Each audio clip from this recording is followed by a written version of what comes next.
In a State of the Union address as much about governing as campaigning, President Barack Obama pledged an economic revival for the nation that will work for everyone, not just the rich.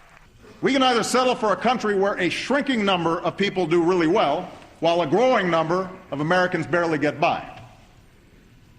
Or we can restore an economy where everyone gets a fair shot and everyone does their fair share and everyone plays by the same set of rules. Obama's economic blueprint calls for providing tax incentives to boost manufacturing, increasing domestic energy production, and making college more affordable. And he unveiled a new proposal to address the housing crisis that has trapped many Americans in homes that are worth less than they owe on their mortgages. Obama also pitched for the wealthy to pay more in taxes, renewing his call for the Buffett rule, a principle that millionaires should not pay lower tax rates than typical workers. Washington should stop subsidizing millionaires. In fact, if you're earning $1 million a year, you shouldn't get special tax subsidies or deductions. On the other hand, if you make under $250,000 a year, like 98% of American families, your taxes shouldn't go up.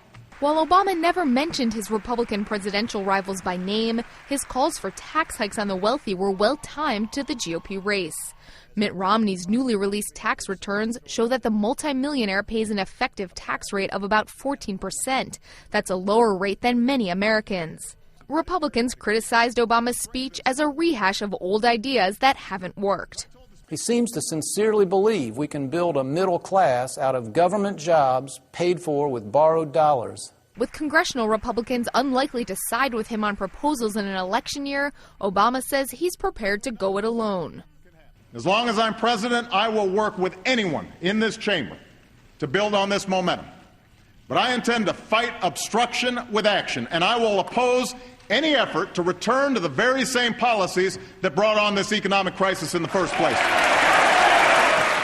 Obama's next challenge, selling his State of the Union message to voters. He'll start that process on Wednesday morning when he kicks off a 3-day, 5-state trip across the U.S. And no surprise here, the president's trip will take him to several states expected to be political battlegrounds in the November election, including Nevada and Colorado. Julie Pace, The Associated Press, the White House.